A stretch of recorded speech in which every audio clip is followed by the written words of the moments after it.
Part 1 అండి. ఇప్పుడు నేను నిఫ్టీ ఫర్ ఎగ్జాంపుల్ ట్రేడ్ చేయాలనుకుంటే జాన్ 9థ్ ఎక్స్‌పైరీ తీసుకుంటాను నేను. ఓకే.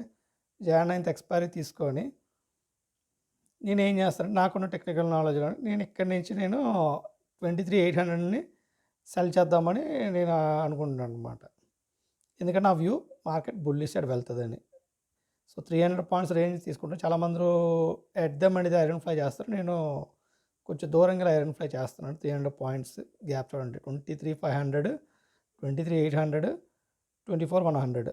ఎందుకు 300 పాయింట్స్ గ్యాప్ ఇచ్చానంటే ఇన్ కేస్ మార్కెట్ గాని క్లియర్ ట్రెండ్‌గా అప్ సైడ్ వెళ్తే ఇది ప్రాఫిట్ ఈజీగా వచ్చేస్తది మనకి. Okay. In case market down fall అయితే ఈ ప్రాఫిట్ చాలా ఎక్కువ వస్తది. దీన్ని ఎగ్జిట్ కొట్టేస్తాను నేను. ఎందుకంటే మనకి ఇక్కడ ఆప్షన్ సెల్ మన వ్యూ రాంగ్ అయింది కాబట్టి. ఓకే. ఆ అడ్జస్ట్‌మెంట్ ఎలా చేయాలన్నది